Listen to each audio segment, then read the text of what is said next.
Hello. Hello, hello. Good morning. It's Sasha here, and I am so looking forward to speaking to everybody today. Let's see who we have. As you know, we're going to be discussing my new film that's coming out tomorrow called The Ride, and it's going to be on Amazon Prime, which I know some people don't have all over the world, and there's going to be people showing up today that are from everywhere, but I hope that it will come to your country very soon, if not tomorrow. And anyway, I'm really excited to be talking about it. John Buultjens is a dear friend, and this movie is based on his incredible life. And so let's get started. And then Shane Graham, who plays the character of John Buultjens' character in the movie, he will then come on and we will speak to him as well. So, John, where are you? Are you here? I don't see you yet. Here he is. Is this you? No, where are you? I don't see him yet. How do I find you? Yeah, hi, wave. I'm gonna wave. Shane, you're here. John, there you are. Come on in, John. There we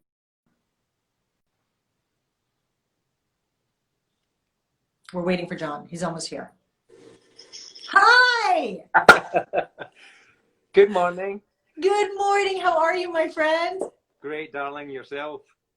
I'm good. I'm, hanging in day by day, right? Exactly. You and I are very new to this, so this is the new technology. And I know. Hold on. I'm going to make sure that I have you on loud enough. There we go. So, John, I'm so excited. As I was just saying to everybody, finally, our movie is hitting the world stage. wow. And it's been a long road, but we're here. And as some of you may or may not know, the film was supposed to come out theatrically July 31st, and due to COVID, it got postponed and now has gone to streaming. And so here we are. And, this film that we are so very proud of was a wonderful film we made, 3 years ago? Yeah, 4. Was it? 2016. No. Was it really? Yeah. Oh my gosh, I thought it was 3. Yikes. Yeah.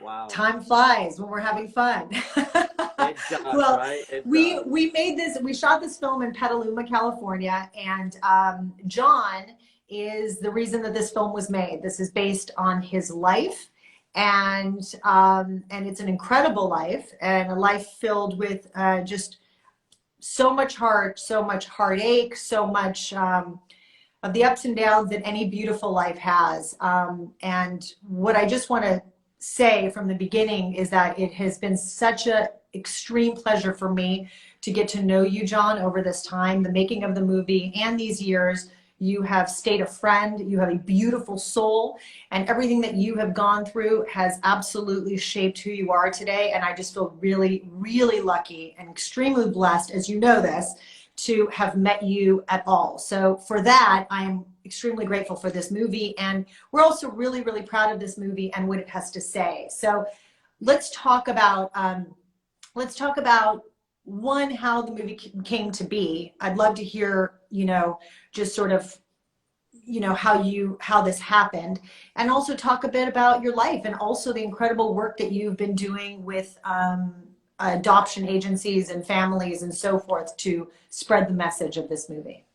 Yeah. Well, good morning. Good morning.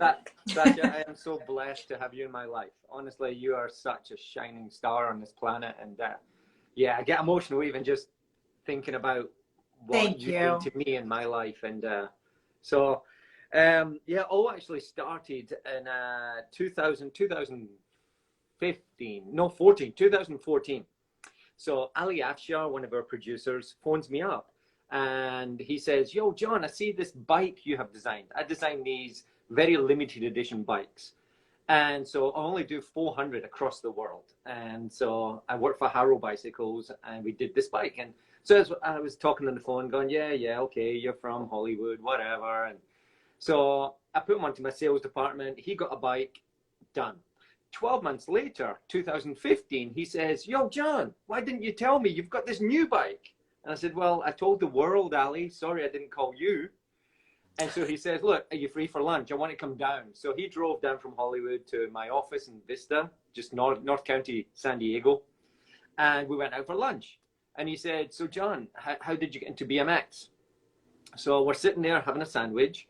And I said, at the age of 3 years old, my dad threw me in a fire. And then at the age of 5, I was pretty much living on the streets of Glasgow.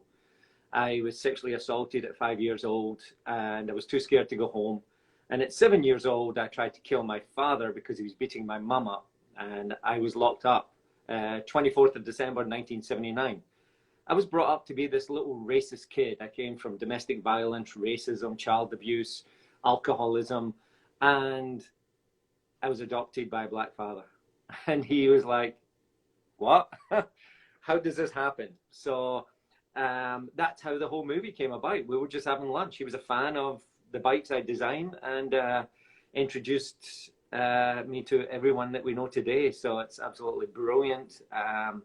Having yourself, having Hadil, having Chris, Shane Graham. I mean, the list goes on. Everyone, Sasha, and you saw it yourself every single day. Everyone on the movie set was so enrolled and so inspired to make this the best project they had ever made. 100%. And it's not just about me, it's about everyone's struggles in life. That's why this movie is so powerful, because it will relate to so many people that have gone through similar and a lot worse. But leave the past in the past. Create the most amazing future for yourself and your life by living in the present moment. So that's what I hope for this movie. And you know, your story, you deliver it with such a an openness in terms of when you talk about these things that were extremely traumatic and painful experiences in your life. You speak about them so openly, which is so arresting when you first learn about it. So I'm sure people that are tuning in are going, wow, that, of course, some people are writing, you know, of course your story was told because it needs to be heard. And that's how I felt, you know, and I think Shane and Chris and all of us felt, and Ali and everyone else really moved in meeting you and hearing your story. What we have to also talk about is the component about your childhood led you then to riding bikes. So you became this championship BMXer. So for people that don't know, you know, this story is also a sports movie that is about, you know, finding a passion and letting that drive and the passion for something help almost pull us out of our struggles. And I loved that, you know, I loved that part of it. It reminds me of, like, you know, Karate Kid when it came out, when I was, you know, just a teenager. That movie was like, wow, like there was something someone was good at that took them out of their thing. And I loved that movie. That movie stayed with me my whole life. I mean, that's why they just keep making new ones of it, you know? But is there, so as far as like the sports part of it as well, was it fun to be able to be on a set and do all of that and bring all of that to the movie too? Oh, Sasha, I mean, like, yeah, like, so back to one of the earlier questions you just said, it's, so went to live with my new parents, Mariana and Eldridge, and they took me to see E.T. And I play Marianne. I play your you know, your mother in the movie. My mother. Hi, Mom. Hi, Mom. Hi. Yeah, so Mom and Dad took me to see E.T. back in '82, and I was just in awe of flying a bike out here. It was my escape. Yeah. And so yeah, my father took me to a BMX track. In real life, I was actually only 10, but in the movie, I'm 16. Just so I could get a bit better at riding, because it took me a long time to get to the level I was. Yes, so when you see the movie, at the end of the movie, there's videos of you, actually real videos of you riding when you were this punk teenager. And falling and you know, crashing everywhere, and it's really cool to see. Yeah, I was absolutely blown away for that, actually, those clips. But yeah, Sasha, to have you know, like our judges in the film, I mean, they were my heroes growing up. I had posters of them. So, you know, it was Mike Dominguez, Brian Blyther, Xavier, Matt Hoffman, and Ron Wilkerson. These guys were my heroes growing up. And so to have them as the guest judges, because the movie set is today, because these troubles that happened in the 70s and the 80s are still troubles that are going on today. Right. So we wanted to make it more relatable today rather than be stuck in the past. So having my past in the present, as all these heroes of mine were the guest judges, but then having the best athletes in the world like Ryan Nyquist, Chase Hawk. I mean, obviously there's a lot of people on here that wouldn't understand the BMX side of things, but this is the guys that win X Games gold medals. They're the best of the best in the industry. And to have them involved in this just makes it more authentic. But I would like to say the competition at the end, in real life, I got second, but Hollywood, they wanted me to be first. So It's Hollywood. You're first. You're first in our book. yes. So hopefully that answered some of the bike riding questions. But yeah, we had the best riders to be the best stunts to make this the most incredible story, from the domestic violence to finding the passion and the love. And that's what I got from riding a bike, is I'm living in the present moment. And I didn't know as a child, but that was my meditation. And now I get it every day, still riding, and broken fingers recently, and still riding my bike. Well, you know what I love too about, and going back to, obviously you grew up in Scotland. Yes, Glasgow. Some people are asking, in Glasgow. Yeah. And I think one of the things that's also was something we talked a lot about in making of the movie was really this dynamic between your parents and you. And I think that, one of the things that really is a message that you have been out and speaking to around the country and all over the world about your journey is also to talk about adoption and talk about, the importance and how, when people enter our lives, they can change our lives forever. Yeah. And that it only takes, this much of kindness and tolerance and acceptance and openness to another human being to help them awaken to the possibilities of what can happen in the world. And for me personally, and I know for you, we're going through a really crazy time in our world right now, energetically, not just with the global pandemic, but also I think there's a lot of hurt and a lot of hatred and a lot of stuff that's being spread all over. And I feel like this movie helps bring people together in connection and in hope, and understanding that if we all just have a little bit more tolerance and understanding, we can all achieve anything we want in the world. And I really believe that. Like I think so often human beings are spending time, throwing daggers and being negative, instead of kind of going, wait, let me listen to what somebody else may need. Let me pay attention and see how I can help.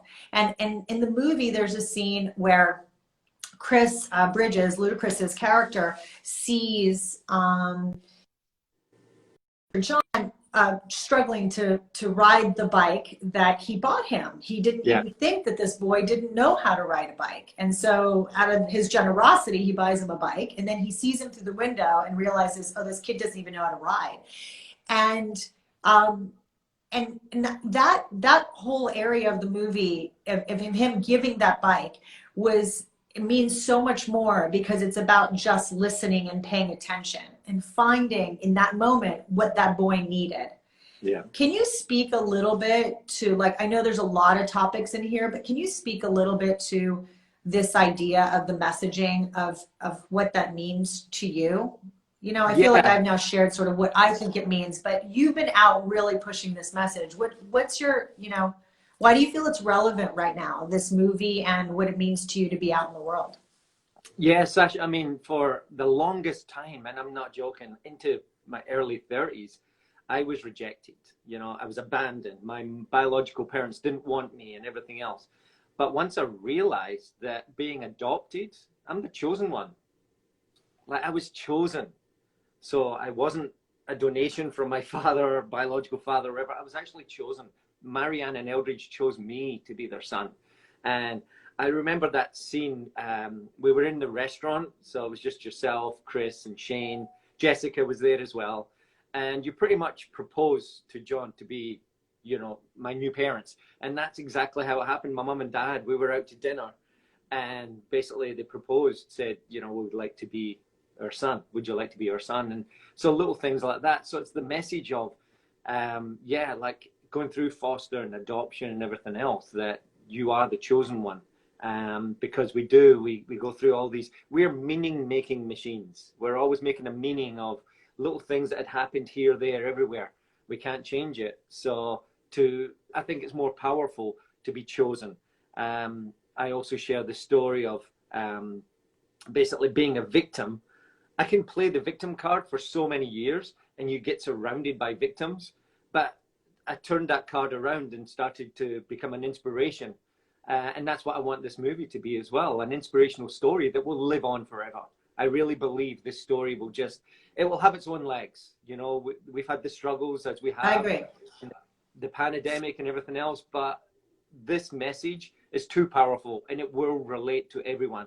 If it's sports, if it's adoption, if it's domestic violence, if it's racism, it's all there. It's got every message that we need right now, and it's going to leave people empowered, that they will leave empowered knowing that they can do anything in their life. Hopefully Absolutely. That's the question. No, it is. Listen, there's a lot to talk about, and I feel like, you know, there's a lot to talk about. Hold on, I'm losing some light here. There's a lot to talk about, and there's so many topics that we can get into, and that we can, you know, a lot of people are asking, as I'm looking at some of the notes, a lot of people are writing, wow, you went through some shit, man. You know, and hey, Sasha, and my biological nephew just commented. So, oh, you did? And I will tell you, my biological brother is online right now. He's watching. Oh, wow. But you know, see, this is something that I feel like you have really managed to do in your life, and it's something that I so admire and respect. And you walk into a room with this, which is, you know, that not being a victim. You walk in with light. You walk in saying, okay, you know, you don't need to be the guy that has all the answers in the room, right? You are somebody who walks in and goes, okay, here I am. This is what I bring. And you listen, and you really, you know, and that's something that I think is an extremely powerful tool moving through life, because you can manifest so much in terms of just, listen, we all have gone through shit. I mean, we all have our struggles. The depth of those struggles and the colors of them change based on the individual. But I know, because I'm a person who likes to do this work, you know, is how do we get better? How do we understand ourselves and other people better, so that we can approach these things in life with heart and with, you know, with an openness to be able to just continue to make a more joyful life.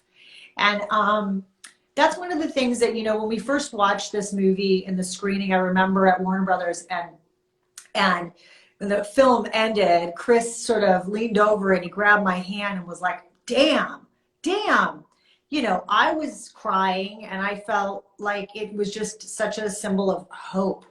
And, you know, that was something when we saw the movie some time ago, we felt that.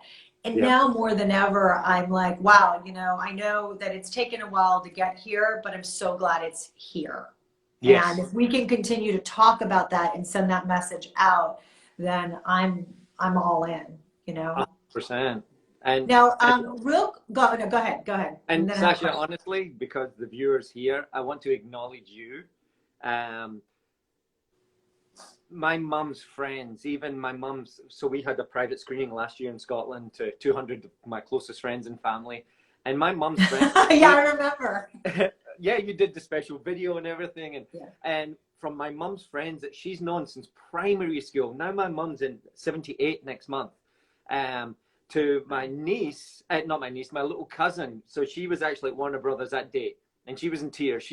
So basically they all said, you were Mariana. Like, you were my mum. From friends that have known my mum for 70 years to her niece, they all saw Mariana on screen. They couldn't believe it wasn't actually my mum. So I have to acknowledge you for who you are. It was so powerful. And yeah, I even cry when I watch my own film, our own film. You know, it's like. Thank you. Thank you for saying that. You know, I mean, for me, and I got to be part of this project. The script was sent to me, and I just remember reading it and calling and going, if they want me, I'm in. I just cried like 6 times reading the script and was so moved by it. And, you know, to you and our producers, Hadil and Ali, and, you know, and our director, Alex, who, you know, did such a wonderful job of, I think, capturing kind of an authentic, natural performances across the board from everybody. I didn't feel like anything was forced or anything felt not authentic. So that was really helpful in how the film was shot. Ruben, our DP, also had such a very kind of guerrilla style way of filmmaking that felt very not intrusive to like our process. And so I think that that all helps in terms of how you get to a performance.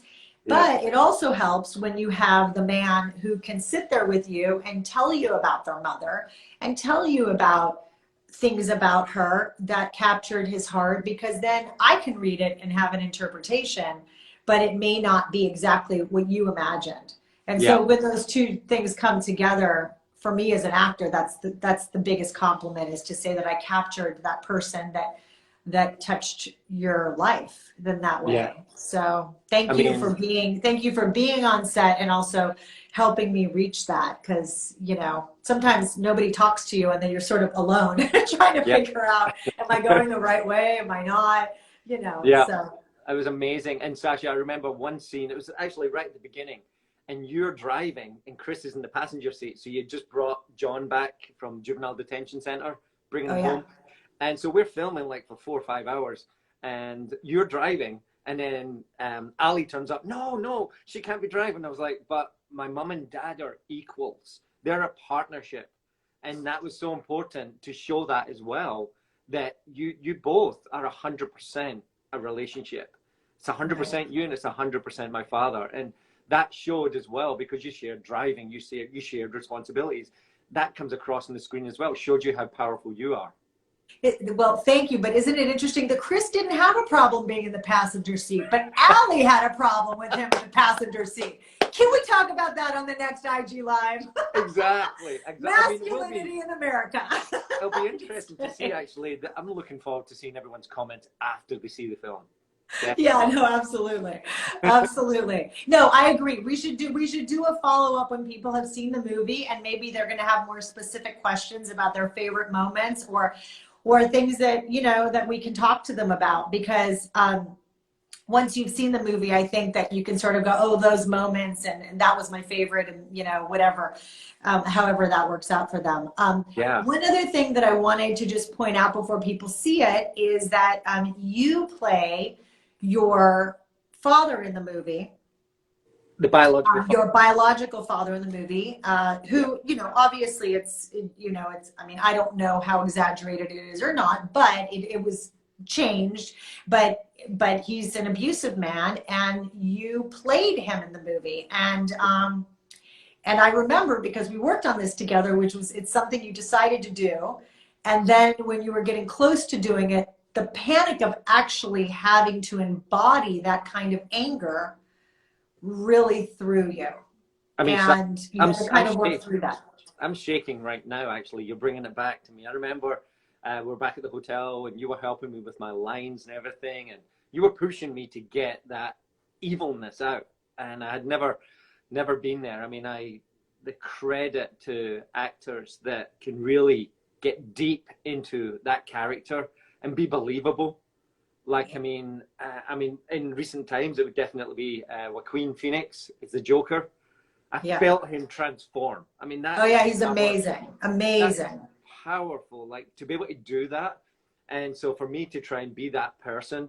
My dad was very violent. I mean, he would always I wrote a book. My book is R-rated, or 18. The movie's PG-13, and we couldn't put obviously all the domestic violence and all the child abuse and everything in our film, because we want it to be inspirational. But for me to play that guy, I honestly, when I see it in the film, I blacked out. I think I don't remember much of that day, because I became someone that I'm not. You know, I'm a lover. I'm not a fighter. I protect women. I protect children. I mean, I could never raise a hand to a woman or a child. Right. And so to be that person that day and working with Christine Moore, Yeah, she did such a great job, and she was yeah. such a great partner for you that day. It was really Oh, very hard. and But young Alexander Davies as well. I mean, I had to throw him across the room. yeah, But when you see that scene, which I learned obviously from great direction, was Alexander throws himself. I'm just holding him gently. You know, he throws himself into a mat, but it looks violent on screen. It looks like I throw him against the wall. right. And again, it was too violent as me at 3 years old. I was thrown in a fire by my father, biological father. So for the scene to work, yeah, it was actually young Alexander, and he was great at the same time as well, throwing himself across the room. Wow. That was, I mean, that's the one thing, like people sort of go, well, acting, it doesn't, it's not that. I remember one person once sort of jumping in, wanting to do it, and then being like, well, you just, I mean, it doesn't seem that hard. And I thought, yeah, you haven't experienced what that means to actually get into the feelings and the depth of what it feels like to walk around as a person who has that inside of them. That's something that takes over, and it's very challenging. When I look at a performance like Joaquin's in that movie, Mm-hmm. I mean, something you have to live day in, day out for months on end. It's very, very hard, very hard Yeah, and exhausting, and also harder for what you did because you're stepping into something that you experienced on the other side as a child, yeah, not even knowing what was happening to you. So when we talk about domestic abuse in any way, shape, or form, it's so painful because as children, we don't know. yeah, I really believe we come into the world just with love. yeah, And then it's those people that sort of ended up around us that might be filled with other things, and then they put that on us. And so how do we then spend our life shedding this, this anger or this rage or whatever it is, and figure out what our own path is? yeah. And you've done that. So Ha, thank you. And honestly, also Shane Graham. I mean, I know he, we have to get to Shane because we're yeah, at 30 minutes. So I do want to yeah, talk to him before we lose anyone. yeah. I mean, But Shane, yes, Shane. like right on every day he was on set, he was me. He would go back to his room and stay John. He didn't go back to Shane until the end of the film, which was amazing. He wouldn't come out and have dinner with us. He wouldn't No, socialize. He would lock no. himself away and stay in this John zone, which I commend him. I mean, that was Yeah, absolutely amazing. And again, my yeah, mum and dad saw Shane, and they thought it was me on screen. It was like, he's got your own little mannerisms and the yeah. whole swagger that I had to teach. I He mean, sure did. He amazing, sure did. amazing acting from you all. It was just, yeah, I'm so humbled and so blessed that we had the best cast and crew. Well, thanks to you and to all the producers and everybody else that's been involved in this movie and getting it out into the world. We're very grateful because Yeah, I know we believe that it's ready to be seen and should be seen by everyone. So, definitely. and it's a family movie. It rides that line, doesn't get, too violent that it's not something, our teenagers can't see. I actually think they should see it. Yep, And I know I'm going to be showing it to my children. And I think that is wonderful. something that we can all watch together and have an inspired conversation. Yeah, So, definitely. Actually, one last thing I would love to say is because everyone always asks me how much of it is true. So okay. basically, it's 80% the truth. The big Yeah. differences are obviously it's made in America. It's not made in Scotland. Again, if we made it in Scotland, it would have been a cult film. I mean, Eduardo actually says this when we were at Newport Beach. And he said, he would have liked to have seen it made in Scotland, but it would have been more of a train spotting, I think. It wouldn't have been Right. the family feel that we have managed to pull off. Filming in California, well, you're guaranteed decent weather. Filming in Scotland, it's raining 8 days out of 7, so you can't predict the weather, and it's modern day. It's not set Right. back in the 80s. It's modern day, so like the little bird bath and everything I got from my new parents. Oh, that's right. The two birds. I mean, in real life, I actually bought that from the stolen money that I was taking. Really? I didn't do the trick and win the money. I actually stole the money. So that's why you I see at the think you told beginning. me that on the day we were shooting the scene. There's a scene with a little bird bath gift. I won't give it away, Yes. but there's a scene. I think you told me that day. That's And funny. the other one that really gets me is when Chris comes in and said, "Stand up, John." And I'm like, "Oh, Forrest, just stand up." That was the first time a man ever hugged me without hitting me, without beating me up. So that one always get. My dad was in tears when he saw that because he knew what that was.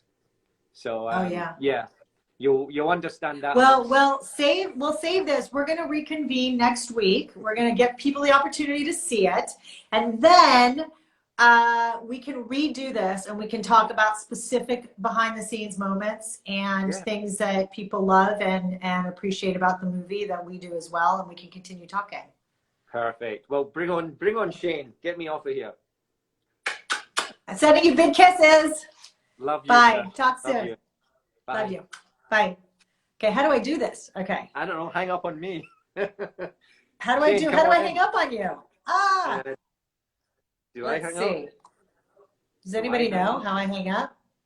I don't know. I just saw a Scottish flag come up. But anyway, come on. How do you hang up? Shane. Yeah. Let me try. Shane, where are you? If I pull Shane in, maybe. Right. Hopefully.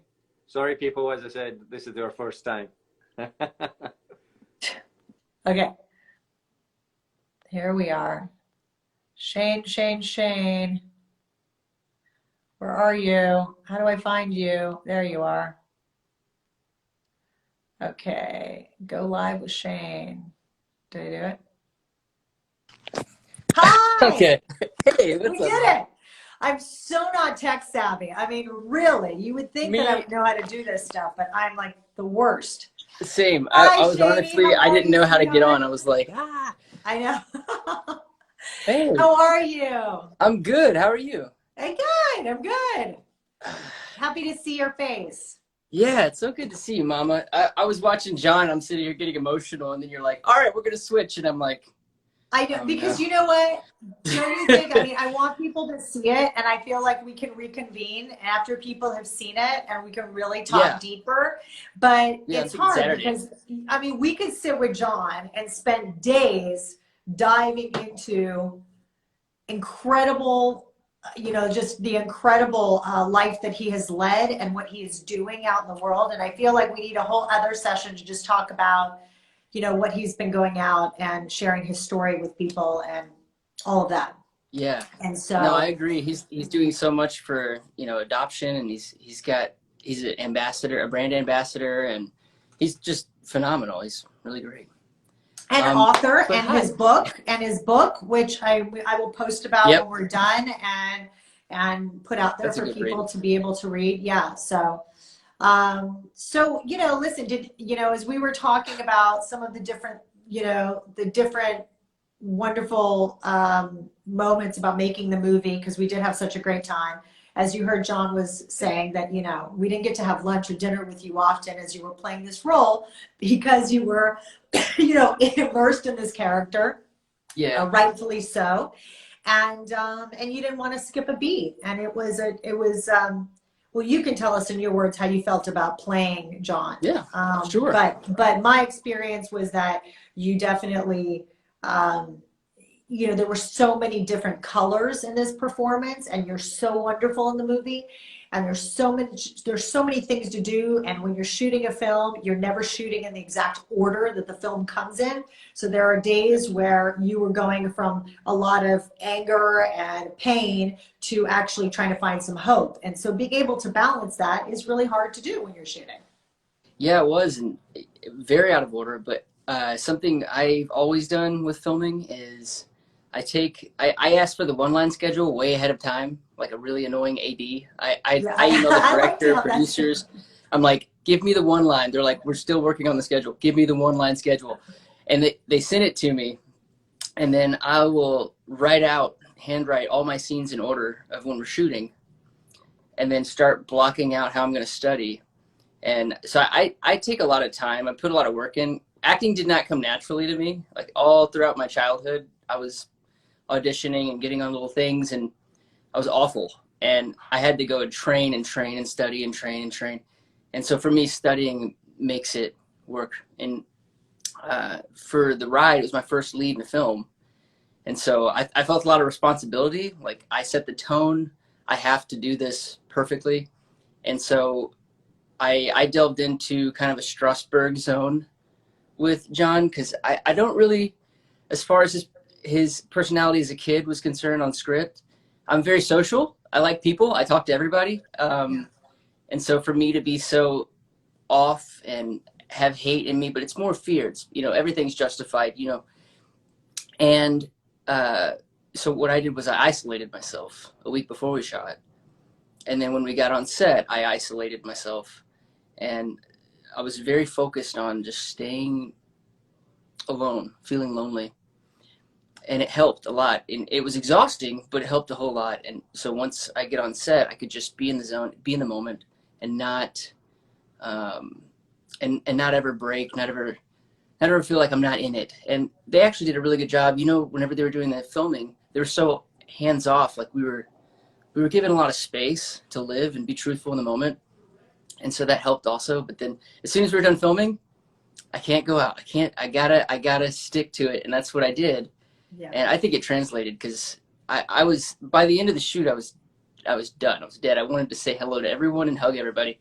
And so when I showed up, I did. Yeah, I showed up. You remember we showed up to the after get together, and I was like, "Hey, everybody!" And I started hugging everyone, and they're like, "Who are you? What are you doing?" Yeah. Everyone's like, yeah.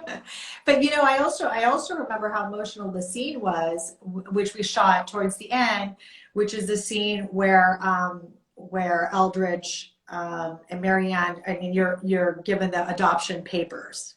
Oh, and yeah, I think that was one of the last days that we all shot together. And I remember how emotional that was. The scene was already emotional, but I think it was heightened by the fact that we did have all this distance in filming. And then when we got to that scene, there was a lot of emotion that came out. I remember just sobbing in that moment as well. One, because you made me cry, because you were so... Stop, Mom. You were just so... It was so heartbreaking and so beautiful, and everything that you did. But I think it was also a relief. Like we all sort of... we're able to breathe in a way. So, yeah. I mean, listen, I think... No, go ahead. I was kind of like already almost crying before we started filming, because I was that tired at that point. And when we sat down, it was like I was doing my very best not to cry, which I think worked really nicely, because I was trying to... Yeah. Hold it in. I think, what you're saying is spot on. We were all ready to nail this and move, because we had been bum rushing. 14 days of filming is not a lot of time to film a movie, especially a drama. So I think that scene kind of perfectly fell into all of our mindset. You know what also is really wonderful about you, and now you're a father, so you have other places you can cry all you want at home, and it's like, Bob, that's your little son Jackson. He's like on everything. I have mugs and t-shirts, and that's crazy. I'm obsessed with my son. Yeah. That's really sweet. And I totally understand. Yes. But before, when we filmed this, you were not a father. And what I super appreciate about you is that you are open with your emotions. And I bet that when you first started acting and you were, a little younger and starting out, this feeling of allowing yourself to cry and to get emotional is kind of suppressed. And, my husband and I talk about it often, because Eduardo is a director, and I have a 9-year-old son who, oftentimes will want to cry. And Eduardo is someone that's like, well, cry. Who's telling you not to cry? But in our society, very often, men are told and boys are told, like, don't let that part of you. My experience of you, Shane, is that part of you is the depth and the authenticity of who you really are as a person. And so And so there were probably moments where our director, Alex, had to say, okay, you can't cry here, so don't cry. But then you had to like cry, let it out, do a take where you cried, and then take where you didn't cry. But I love that because I think that we should all be expressing that part of ourselves in any way that we feel it. And I don't think any society kind of rules about what we should be feeling or not feeling is totally irrelevant.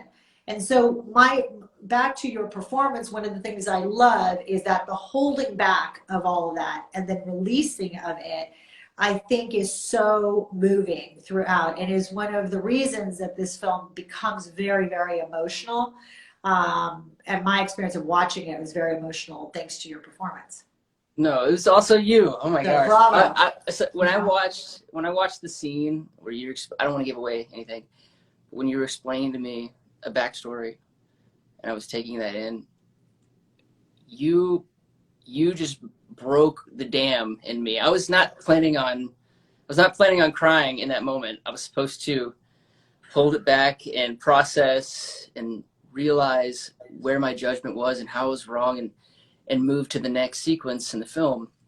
And you laid it on me, Sasha. I was like, oh, no, stop. That scene was so sad to me. Amazing. Like, I was just like, oh, and you know, that was like by the way, that was our first day of shooting. Do you remember that? Like, that long monologue was the first day.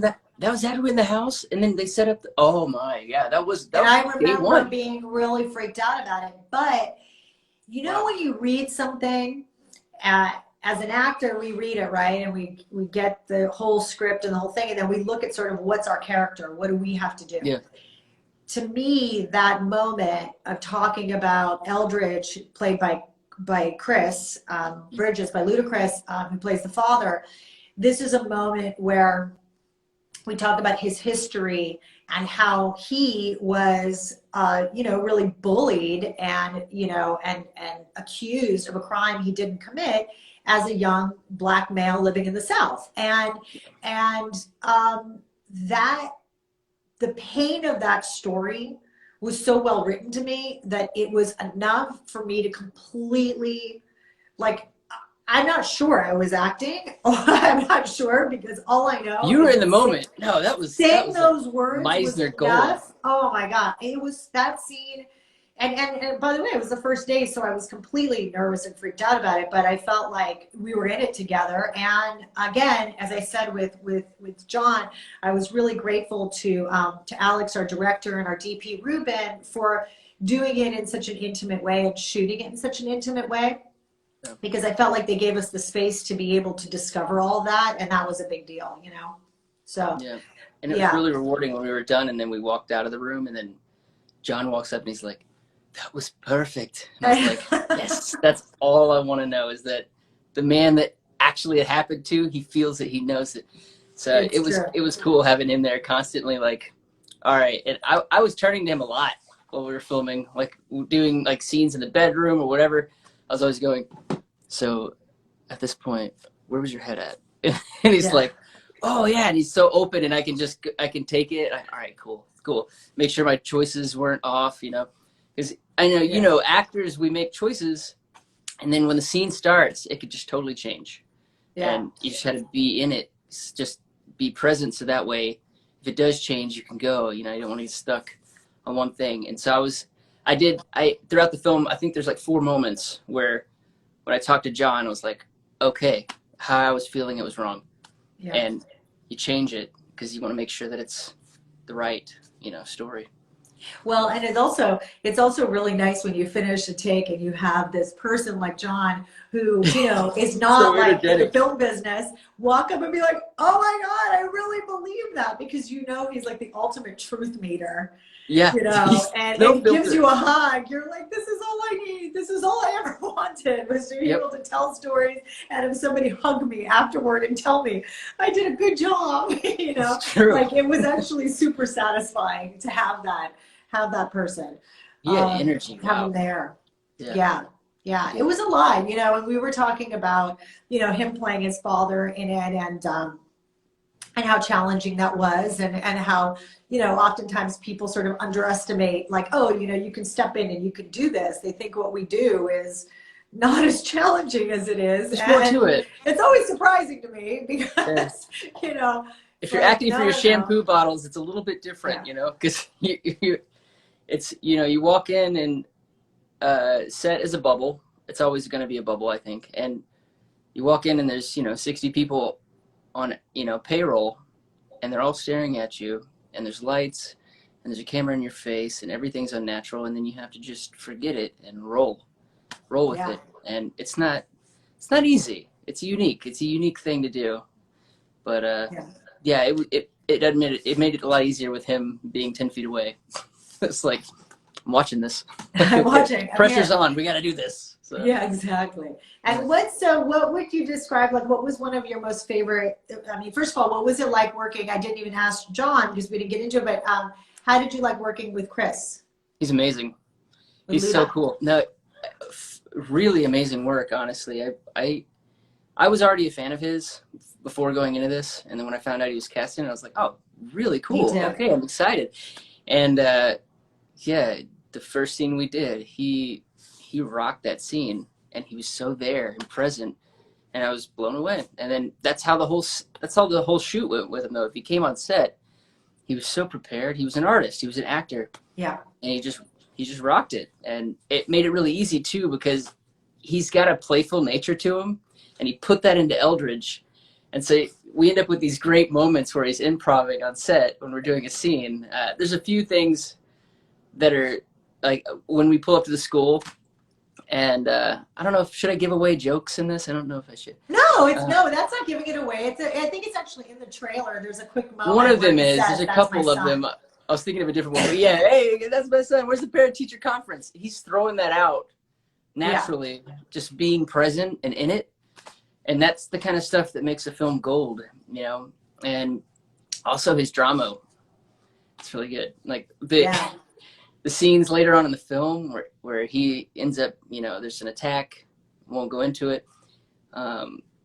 Just I was really honored to play alongside him, and I think this movie showcases, because he's already done great work. I mean, you've seen Crash, but this film really showcases Chris Bridges, the actor, and it was cool. It was really cool having him in our cast. He was, and he brought an energy to the set too, because, you know, we're all, especially me, I was uniquely putting myself in stress, and so I was like, you know, keeping an arm's distance from everyone to be in it, but we all needed that constant, you know, presence of strength and positivity, and he was one of those. You know, Alex is a great director, and he's got this wonderful vision, but he is a very serious guy when it comes to work.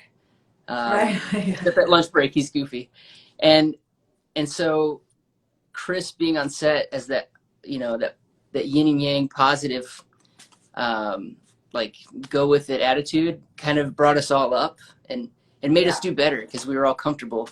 You know, because sometimes when you get, you know, someone really big on set to work, it can be a bogged down. You know, I've worked with actors that are amazing, but, you know, they're incredible at their career field, so they show up and you're like, pressure. With Chris, there was no pressure. He was just part of the family, and he was there in a support capacity too, which I thought, you know, really made it that extra special family dynamic, which really shows in the film once we all grow together. It does. It feels like a family. Like, you two really feel like a loving married couple the whole time. It's awesome. I agree with you. You know what? I think Chris's most wonderful human quality is that he is so accessible, and he's a kind gentleman. And I think that you are a kind gentleman. And I think that, like, that was, just for me, it was a very, like, warm space to be in. And I felt with him very comfortable in that way, because he is he's so classy like that. You know, he's really, really lovely. And I think that the humor that he brought into the movie is so great. I'm so happy that they kept it in, because he has some, like, really funny kind of, like, you know, inappropriate jokes about, you know, your character having an issue with the fact that he's a black man. And, you know, and so he would just make these kind of, like, jokes that we won't give away that are in the movie that he ad-libbed and kind of created, and they're really funny. And he was super funny. And it made you laugh in it, which I think broke the ice very often as well. Which was a fun relationship thing for the two of you. Yeah, and I think the chemistry between you two, you and Chris, like when we're doing, you know, dinner table scenes or whatever, there's so much love that's present in the scene that like it even made me uncomfortable as a character, you know, which gives that extra separation, and it creates this, how do I put it? It creates the perfect environment for someone to feel out of place. Because for John, he was so, you know, in an alien world when he gets pulled into this loving home, that the love that you guys have for each other, and it shows in the scenes and in chemistry and how you read it, and it enhanced my performance. So I got to lean a lot on you two and John. That's very kind of you to say, but I think that you were. If we could support in that way, then we did it. We had a good time together. I think. Yep. We had a good dynamic.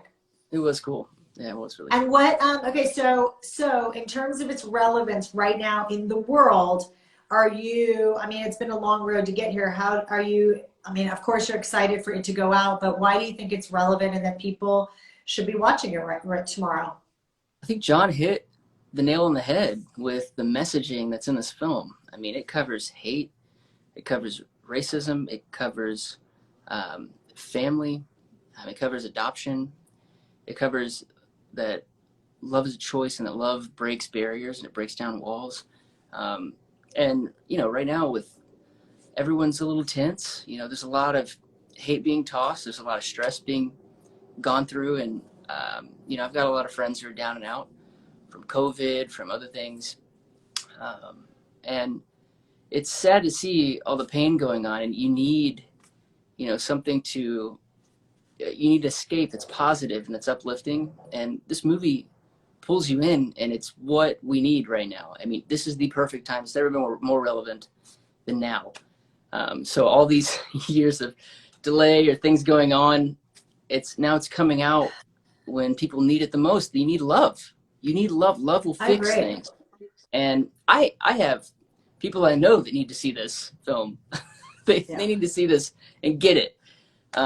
Because I think, you know, and to me, it even hits harder. Like, my dad adopted me into his name when I was 2. And that choice he made means a lot to me. And your dad adopted you? Yeah, adopted me into his name, yeah. When he married my mom, he adopted me as his son and gave me his last name. And, you know, I think that's really special. And John was, you know, John's on the money, and he's my dad.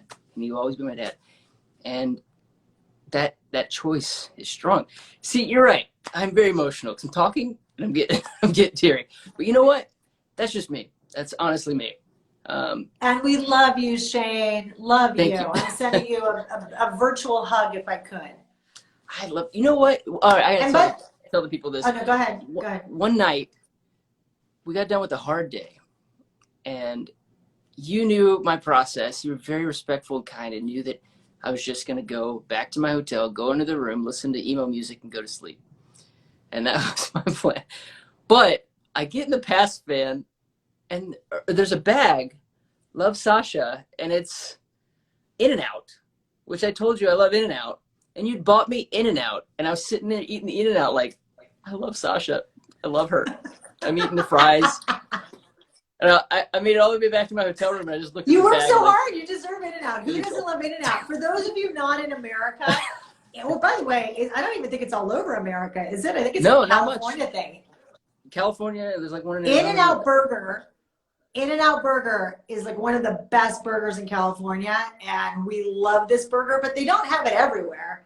So we got you In-N-Out. It's kind of a treat. I mean, my kids think it's a treat. If they get In-N-Out Burger, it's like, Mom, you went and got In-N-Out. It's fancy. It's fast food. I'm so glad I could feed you.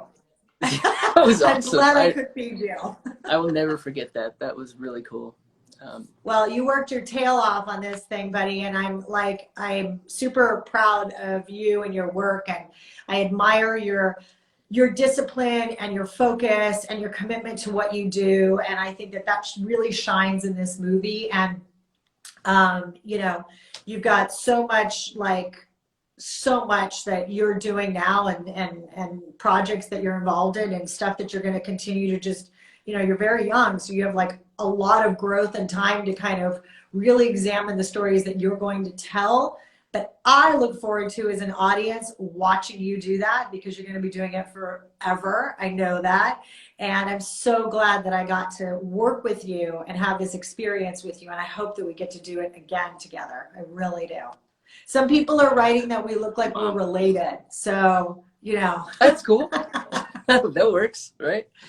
I've been your fan for years. I love your work. I love what you do. Thanks, Shane. Zoe and Isles all the way up, and all your projects in between. I've pretty much seen all of them, and I've always really loved your work. So it was amazing working with you, and I can't wait to see you again. I'm sure we'll see each other really soon. I know. I hope so. I told you I want to nibble on Jackson's feet. Is that weird that I want to nibble on somebody else's children's feet? His feet are ticklish. No, and then right here at the bottom of the ribs, if you bite down on him, he like loses it. He loses his mind. But you know, I mean, there's nothing cuter than babies and little kids' feet, because they're just so chunky and funny. They're like little gnocchi or something. And you just like, I love them. I literally wanted to do that to strangers. I see strangers' children, and I'm like, can I please nibble on your baby's feet? Like, they're so cute. I'm really happy for you and Kelsey, and I hope to meet that beautiful child one day. And to everybody, I don't know, what do you want to say to everybody listening? Watch the movie. Please watch The Ride. It's available tomorrow on Amazon Prime, and it's a story that anyone can watch, teens, adults, and it's a story about love and how love can overcome and break your barriers and make your life better. And America needs this. The world needs this. And I hope you love it. And yeah. And we love that. We all need a little bit more love in our life. I think if our hearts were more filled like this, there would be less anger in the world. I definitely do. So I hope our movie reaches people and young people. Like, really, I hope that, you know, teenage kids in all over the country and the world get to see this. And if it makes a little mark on their heart, then I think that we've done something really great. So that's the goal. One heart changed. That's all I hope for, you know. So yeah, me too. All right, sending you lots of love, my friend. All right, Sasha. And I love you. Maybe after people have watched this, we can reconvene and do a Q&A. Done. Let me know when. I'm ready. Okay. Cool. All right. Cool. I'll talk to you later. I love you. Big kisses. All right. Bye. Bye, everyone. Thank you so much. Bye, everybody. Thank you. Bye.